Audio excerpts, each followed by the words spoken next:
Ponete en esta situación. Estás armando una expedición militar en territorio enemigo.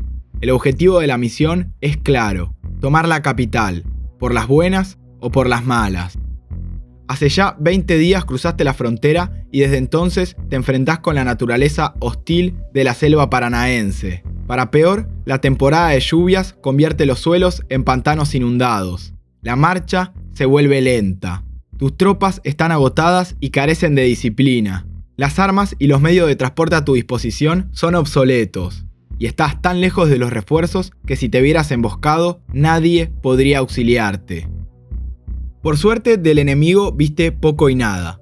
Algún que otro encuentro menor, pero ningún ejército serio se plantó para detenerte. Las pocas defensas que te cruzaste escaparon ni bien se abrió el fuego. Sin embargo, no solo los soldados escapan. Toda la población parece haber migrado al norte. Tu presencia invasora los asusta. Cuando faltaban solo 90 kilómetros para arribar al objetivo, tus oficiales te informan que una de las patrullas adelantadas se topó con el grueso del ejército enemigo. Aunque los tuyos lograron replegarse sin bajas, te traen malas noticias. Las tropas del rey están fortificadas en una gran posición defensiva y por lo visto te superan en número 10-1. Te estaban esperando. De repente te encontrás en completa desventaja. Toda ilusión de tomar el poder diplomáticamente se desvanece, y cada día que pasa aumenta el peligro de emboscada. Por ahora el enemigo no sabe nada sobre tu falta de soldados, pero es solo cuestión de tiempo. Hay que actuar y rápido. Tus opciones son dos: atacar o retirarte. Atacar en esta circunstancia sería un suicidio, pero retirarte también. El camino de vuelta es largo y ellos lo conocen mejor. De espaldas y en movimiento serías blanco aún más fácil para la masacre. Estás atrapado. Pensá bien. Vos, ¿qué harías?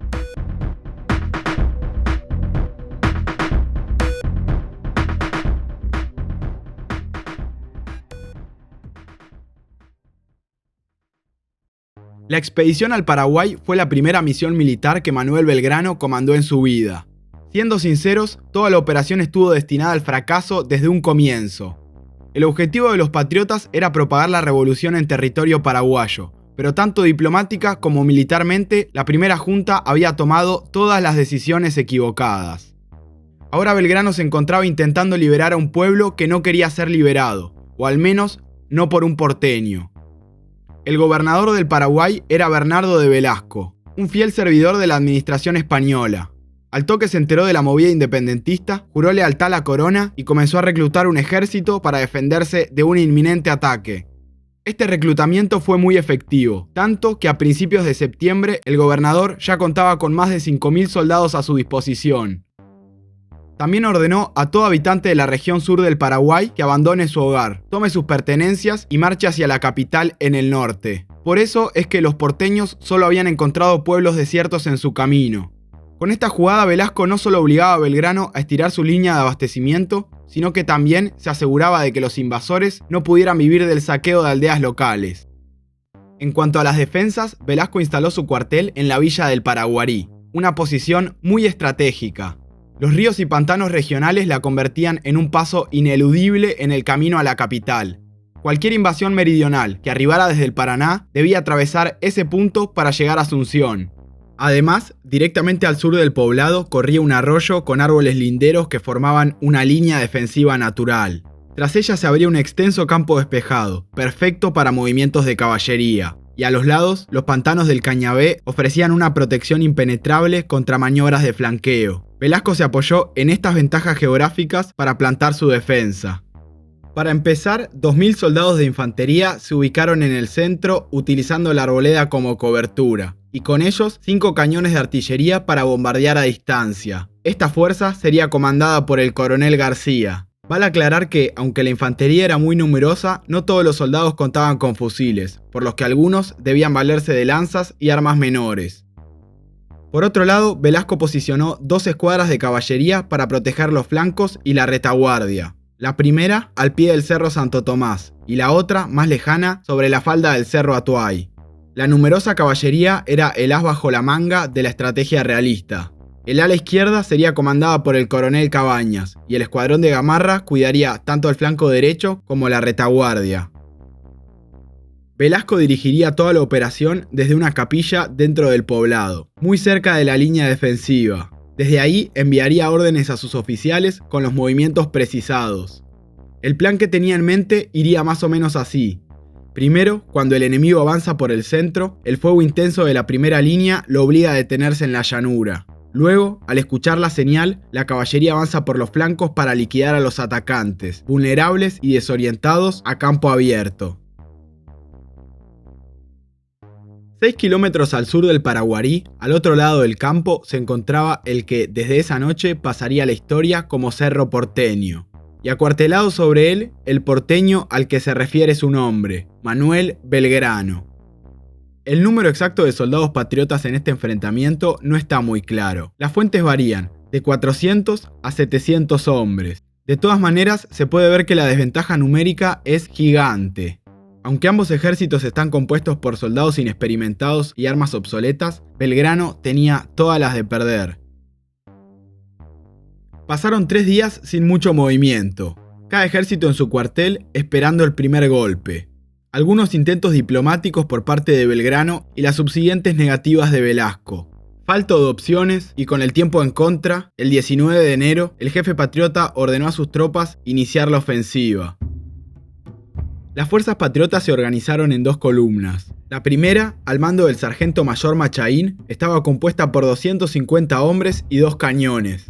La segunda, de 220 hombres y otros 2 cañones, al mando del capitán Gregorio Pedriel.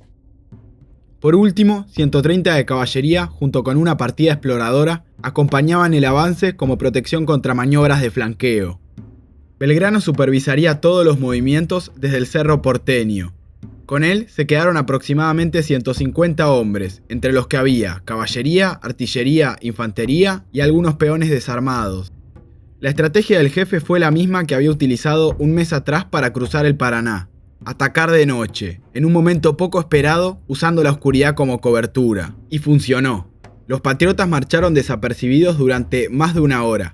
Lograron ponerse a tiro del cuartel realista sin ser detectados, y a las 5 de la mañana, al salir el sol, abrieron fuego. Tras unos minutos de avance entre disparos intermitentes, Machaín y Pedriel lograron reunirse en el centro y abrir una brecha en la línea defensiva. Al cruzar el arroyo, enfilaron directo hacia los grupos de artillería, que, sin tiempo ni para montar los cañones, se replegaron a las afueras del poblado. El ataque había tomado a las defensas totalmente por sorpresa. Velasco esperaba que Belgrano negocie la retirada en paz para evitar lo que sería una obvia derrota. Al enterarse que los patriotas estaban cruzando el arroyo, el líder realista escapó sin mirar atrás. Los hombres de García, desadvertidos y desorientados, también se batieron en retirada. A lo lejos, Gamarra y Cabañas esperaban las órdenes de un superior que no volvería. Aprovechando la situación, los patriotas aceleraron la marcha para capturar rehenes. Luego, se reagruparon a las puertas del poblado. Ahí Machaín tiene una reunión con Pedriel para ordenarle que adopte la posición defensiva y asegure la brecha. Defender esa posición era vital para no quedar acorralados en caso de retirada. Mientras tanto, Machaín retomaría el ataque hasta desmantelar el cuartel enemigo. Sin embargo, y lo que pasa acá es tremendo, cuando regresó con su batallón, Machaín se encontró con que la mayoría de su fuerza, unos 120 hombres, se había adelantado sin orden expresa.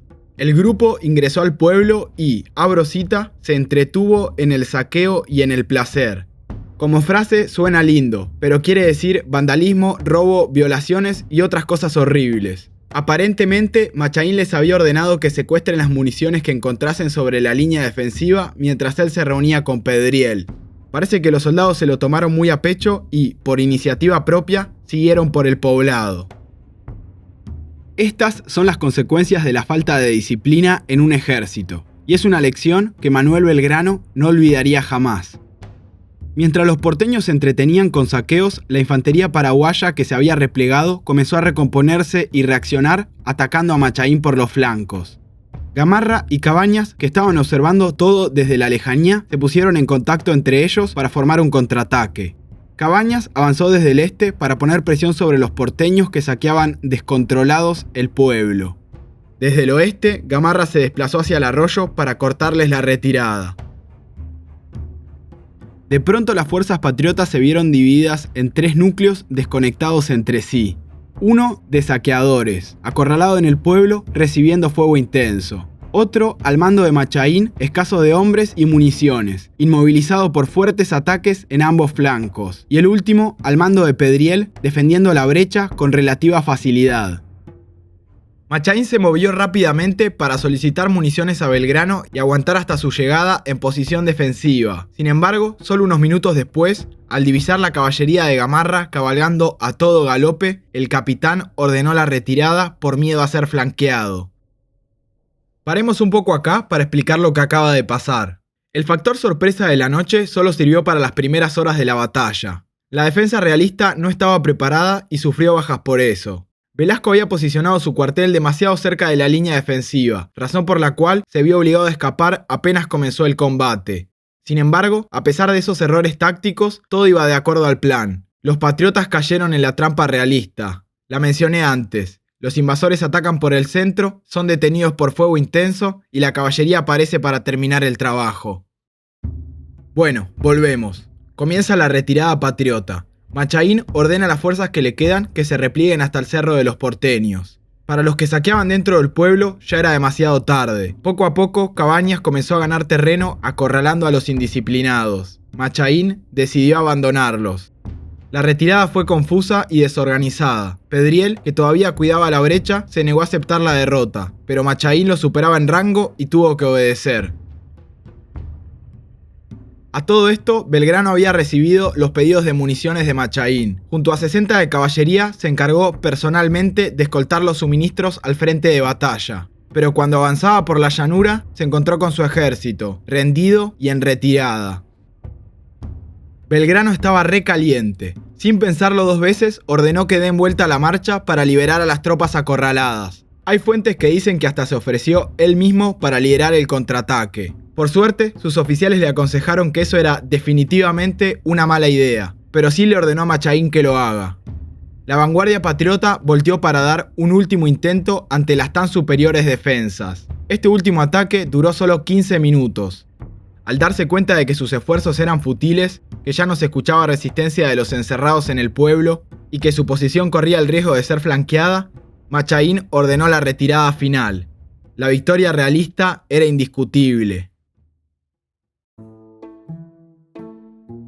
Esa misma tarde, Belgrano comenzó a planear un segundo golpe para recuperar a sus compatriotas. La ilusión no duró mucho. Sus oficiales comenzaron a expandir el miedo entre las tropas que ya de por sí venían agotadas y desmoralizadas. Al caer el sol, ya nadie quería luchar. No me quiero ni imaginar la calentura de Belgrano en ese momento. En los reportes que envía a Buenos Aires, acusa a los paraguayos de querer ser esclavos y a sus propias tropas de cobardía. A uno de sus oficiales, José Ramón Elorga, directamente lo mandó a la capital acusado de infundir el pánico e inspirar cobardía. Belgrano estaba realmente decepcionado. Si las posibilidades de concretar la misión antes eran pocas, ahora eran nulas. Y encima se encontraba completamente indefenso, varado en territorio enemigo. Bueno, veamos algunos números. Las bajas patriotas fueron 10 muertos, 15 heridos y 120 prisioneros. También se perdieron cañones, fusiles, armas menores y municiones. En total, el 25% de las fuerzas fueron destruidas o secuestradas.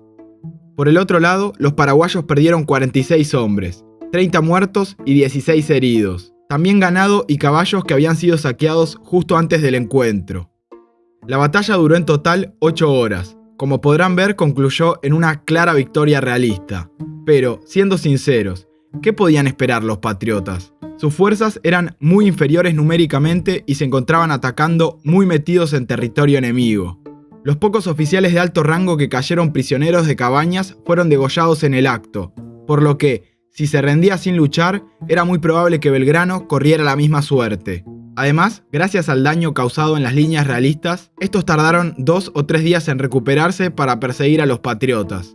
Tiempo suficiente para que Belgrano se retire de las inmediaciones sin más bajas. El retroceso comenzó el día después de la batalla, y no frenaría su marcha hasta llegar al río Tacuarí, donde esperaban refuerzos y municiones.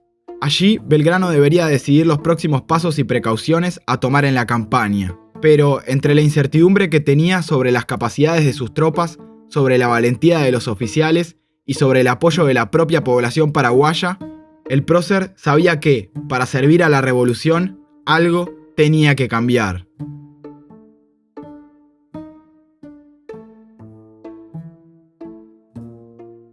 No somos una productora, somos dos amigos haciendo esto a pulmón. Si te gustaron los videos, paga la plata para que podamos hacer entregas semanales. También podés suscribirte y poner me gusta. ¿O likear?